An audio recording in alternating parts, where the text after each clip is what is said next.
It is one of the quietest, most insidious processes in a human life, this gradual absorption of the atmosphere around you. You do not notice it at first, for it is not a dramatic event, not a single fateful decision etched in memory. It is a slow seepage, an osmosis of the spirit, where the beliefs, the ambitions, and most critically the limitations of your immediate circle become the unwritten laws of your own inner world. The statement, "If you hang out with people who say that it's not possible, you will become a person who thinks it's not possible. If you hang out with people who have never built anything, you will never build anything," is not merely a piece of folk wisdom or a motivational platitude. It is a stark psychological truth, a law of human ecology as fundamental as the need for clean water and air. To understand this is to grasp one of the primary levers of personal destiny. Consider for a moment the architecture of the self. We are not monolithic entities, born with a fixed and unchangeable core. Rather, we are collective projects, perpetually under construction. The bricks and mortar are our thoughts, and our thoughts are not generated in a vacuum. They are sparked, shaped, and solidified in the crucible of conversation. Every time you listen to a friend list the 10 impeccable reasons why a startup will fail, why a relationship is doomed, or why a dream is impractical, a small, almost imperceptible crack forms in the foundation of your own ambition. It is not that you consciously agree with them. You may even argue passionately against their pessimism. But the idea, the very sound wave of "it can't be done," has been introduced into your psychic environment. It lodges itself there, a seed of doubt that, watered by repetition, can grow into a towering tree of resignation.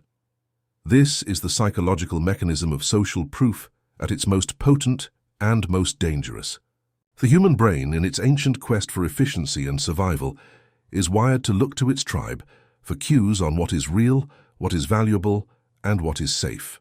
When your tribe, your daily companions, consistently frame the world as a place of barriers and impossibilities, your neural pathways begin to map that reality. Their language becomes your inner dialogue. Their fears become your boundaries. Their shrugged shoulders and resigned sighs become the background music to your own life.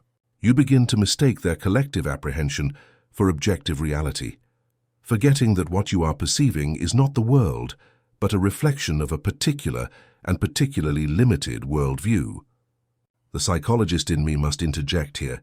This is not a character flaw. It is a feature of our social brain, a primitive safety mechanism that once served to keep us huddled together in the safety of the cave, away from the unseen predators of the night. But in the modern world, the predators are not saber-toothed tigers. They are missed opportunities, atrophied potential, and a life of quiet despair. Conversely, there is the other side of the equation, the generative power of the builder's circle. To build something is the ultimate act of faith in a world that often feels chaotic. It is to impose order, to bring form from formlessness, whether that something is a business, a book, a garden, a family, or a new skill. People who build things possess a different cognitive framework. They are problem solvers by nature. When they encounter an obstacle, their mental reflex is not "this is impossible," but "how can we navigate this?" Their conversations are not post-mortems of failed attempts, but blueprints and brainstorming sessions. They speak in the language of verbs. Let's try, we could, what if? When you immerse yourself in this environment, the same powerful mechanism of osmosis works in your favor. Their optimism is not a naive Pollyannaism. It is a hard-earned confidence born from the repeated experience of facing a challenge and, through some combination of grit, creativity, and resilience, overcoming it. Their energy is contagious. Hearing a friend recount how they secured funding after 30 rejections, or how they debugged a piece of code that seemed insurmountable, does something profound to your psyche. It rewires your understanding of what is possible. It provides a new script, one where the hero, a fallible human not so different from you, faces the dragon of adversity and prevails. The life coach in me must emphasize this.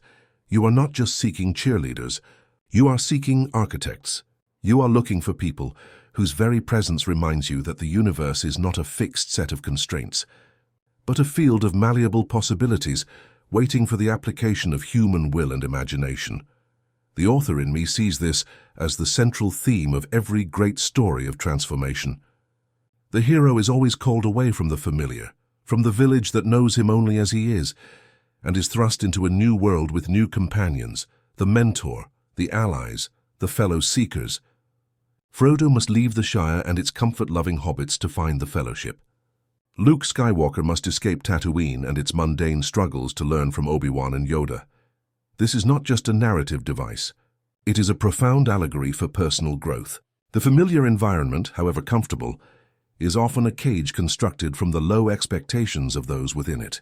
The journey toward building a significant life almost always requires a change of tribe. This is not to advocate for a cruel or ruthless abandonment of old friends who may be struggling. Compassion and loyalty are cornerstones of a meaningful life, but it is a call for profound discernment. It requires you to conduct an audit of your influences. Who are you allowing to speak into your life on a daily, weekly basis? What is the dominant tenor of their discourse? Is it one of critique or creation? Of analysis or action? Of limitation or potential? You must become the curator of your own social ecosystem. This might mean gradually spending more time with the acquaintance who is always tinkering on a project, joining a mastermind group or a workshop, or simply finding books and podcasts that bring the voices of builders into your mental space.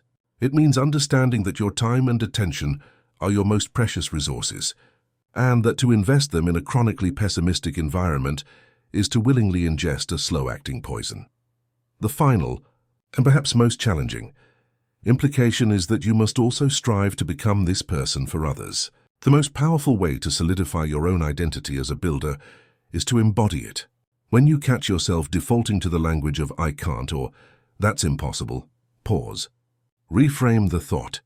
Ask, what would it take? Or what is one small step I could take? By doing so, you are not just helping yourself. You are shifting the atmosphere for everyone in your orbit. You become a source of that generative energy, a node of possibility in someone else's network of limitation. You start to build, and in the building you create a new reality not just for yourself, but for your entire circle. The company you keep is the future you're building, day by day, conversation by conversation.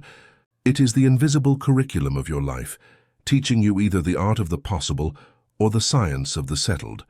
Choose your teachers wisely, for you are, whether you realize it or not, always enrolled in their school. And remember, the ultimate goal is not just to avoid the naysayers, but to actively seek out and eventually become the builders, those rare and vital souls who look at a blank canvas, an empty page or an unsolved problem and see not a void, but an invitation. They hear the word impossible not as a statement of fact, but as a dare. And in their presence you will find the courage to pick up your own tools and begin the sacred, messy, and magnificent work of building your life.